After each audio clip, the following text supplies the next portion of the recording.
Les nouvelles hypothèses. Si nouvelles hypothèses il y a, relativisent-elles la vérité du christianisme? J'ai effectivement commis en 2009 un petit livre, mais très synthétique, sur l'histoire de la recherche en matière d'origine du christianisme depuis la Renaissance jusqu'à aujourd'hui. C'est donc dire que je m'intéresse à la question et que savoir que de nouvelles hypothèses auraient cours m'intéresse énormément. Je ne suis pas tout à fait d'accord avec Jacques Giry, mais j'en parlerai plus longuement dans la 3e et 4e vidéo que je vais faire à ce sujet.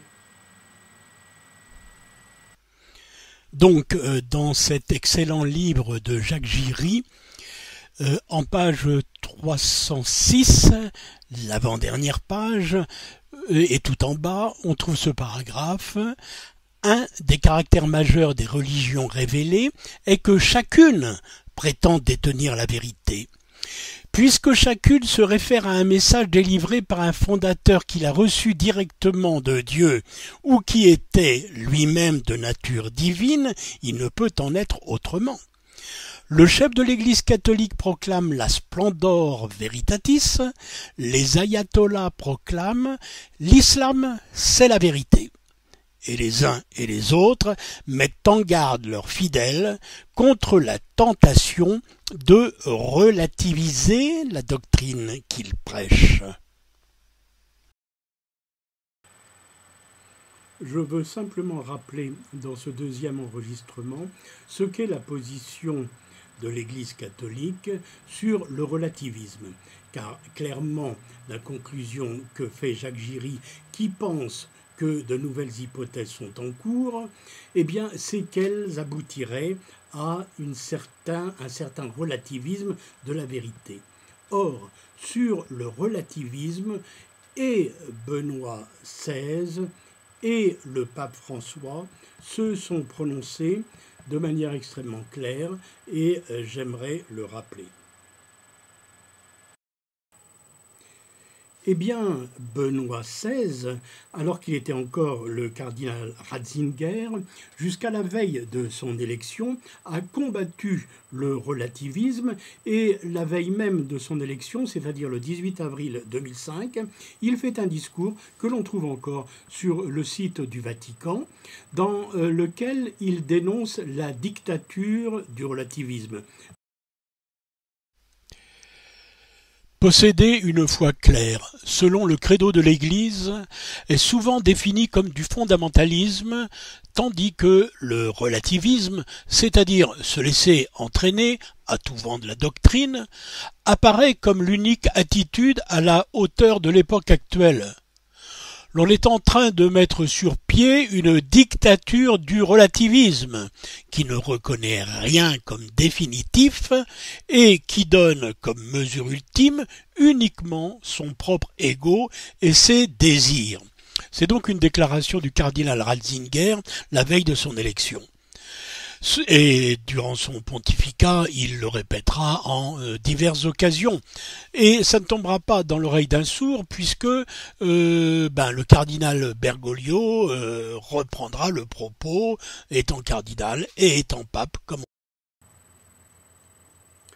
Benoît XVI avait la réputation d'un pape assez intransigeant sur le plan doctrinal, tandis que le pape François a réussi en très peu de temps à se donner l'apparence d'un pape qui serait plutôt libéral. Nous allons voir ce que ça va donner dans ce pontificat.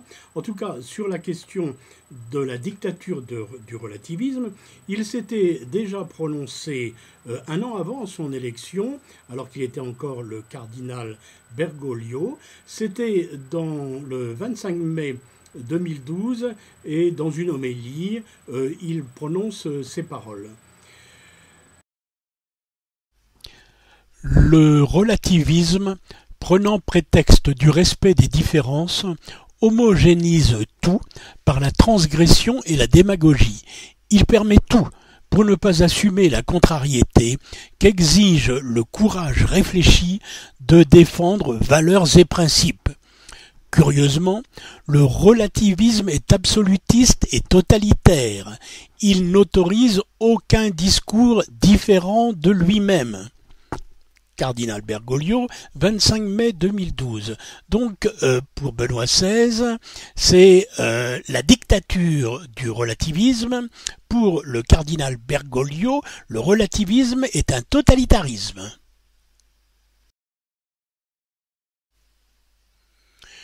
Nous sommes le 22 mars 2013. Le cardinal Bergoglio est devenu le pape François et ce jour-là, il reçoit le corps diplomatique. Et devant les ambassadeurs, le thème de son discours étant la pauvreté au sens économique, il fait une digression sur une autre forme de pauvreté. Voici ses propos. Mais il existe une autre pauvreté, c'est la pauvreté spirituelle de notre époque qui afflige d'une manière particulièrement sévère les pays que l'on considère comme les plus riches. Et c'est ce que mon prédécesseur, le cher et vénéré Benoît XVI, a appelé la dictature du relativisme.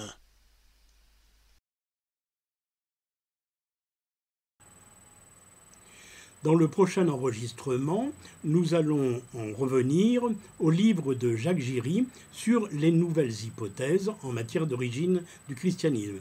Existe-t-elle comme il le croit? J'en doute un petit peu pour ma part.